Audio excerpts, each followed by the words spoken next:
Masyado bang mataas ang front shock ng iyong motor at gusto mo itong pababain? Tamang-tama ang video na ito para sa iyo. Pero bago yon, intro muna tayo.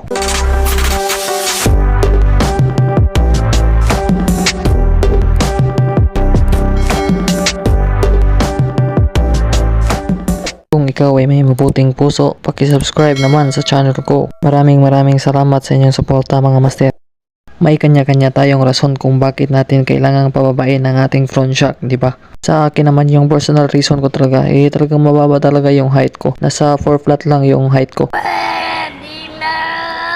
Para sa akin mga master, mas pumabagay talaga ang forma ng motor kapag pinabaan mo ng konti yung front shock niya. Yung iba naman nagbababa ng shock para sa mas komportabling riding position. Sa ngayon mga master, tapos ko na nga itong i-lower ng motor natin. Kaya sa ngayon, ituturo ko na lang sa inyo kung paano at ano ang mga kailangan gawin upang ma-lower or mapababa mo ang front shock ng iyong motor. So dito mga master, ang kailangan mo lang gawin dito mga master ay luwagan itong 4 na bolts na itong itinuturo ko. Yan dalawa na yan. Magkabilaan yan kaya 4 lahat. Itong isa na to. Yan. At saka itong isa dito. Ito yung mga bolts na kailangan nating luwagan. Tsaka dun sa kabila. So meron din dyan sa kabila. So ito rin sa kabila. Ito yung nasa itaas at saka sa baba. Ito yun. Pero bago natin luluwagan yan mga master, kailangan muna natin tanggalin yung front fender natin. Kaya may 4 na bolt dito sa ilalim. Ayan yung mga bolt na yan. Yan yung kailangan natin tanggalin upang matanggal itong front fender natin. At kapag natanggal na itong front fender natin, tsaka na tayo magluluwag sa mga boltahe na kabilaan ang sinasabi ko. Yun yung tatanggalin na natin pagkatapos natin tanggalin itong front fender. Tatanggalin ko na to mga master, kaya ita-timelapse ko lang muna.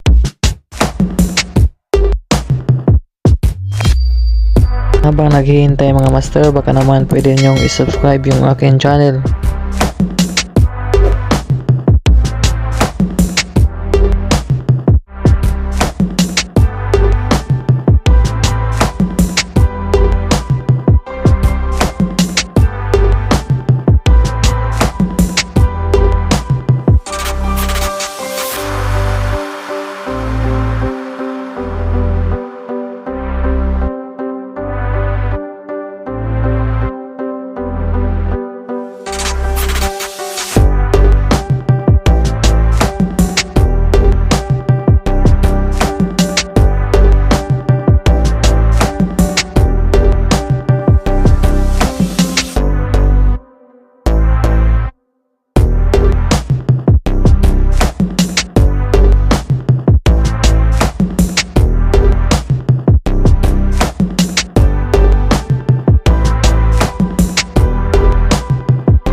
So ayan mga master, finally natanggal na yung ating front fender. So sa ngayon mga master, hanapan lang natin ito ng magandang lugar na hindi siya magagasgas. At saka ito yung mga 4 na bolt natin, tanggal natin. Ito na mga master, ang dumi diba? Kaya punasan natin ito mamaya. Sa makikita nyo mga master, ayan na yung itsura ng ating XRM, ang ating motor. So kapag ganyan na yung forma ng motor mo or kanya na yung itsura, mas madali mo na lang ma-access yung mga bolt dito.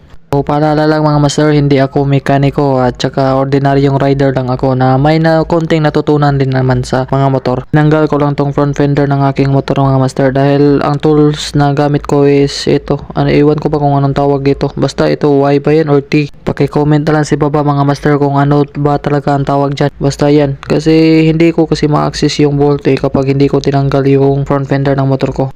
Sa ngayon, simulan na natin magluwag ng mga boltahe ng ating motor mga master. Time lapse ulit mga master.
So ayan mga master, maluwag na siya. So pagkatapos mong luwagan ang mga tornilyo mga master, sa makikita nyo dito mga master, may espasyo sa bakal na ito at para laluwag yung kapit niya sa ating telescopic, kailanganin natin ng isang bakal na maaari nating ilagay sa gitna ng at pwersahin para lumuwag talaga. So panoorin nyo na lang yung mga ginagawa ko mga master at i-follow nyo lang yung mga steps na itinuro ko. Fast forward muna tayo mga master.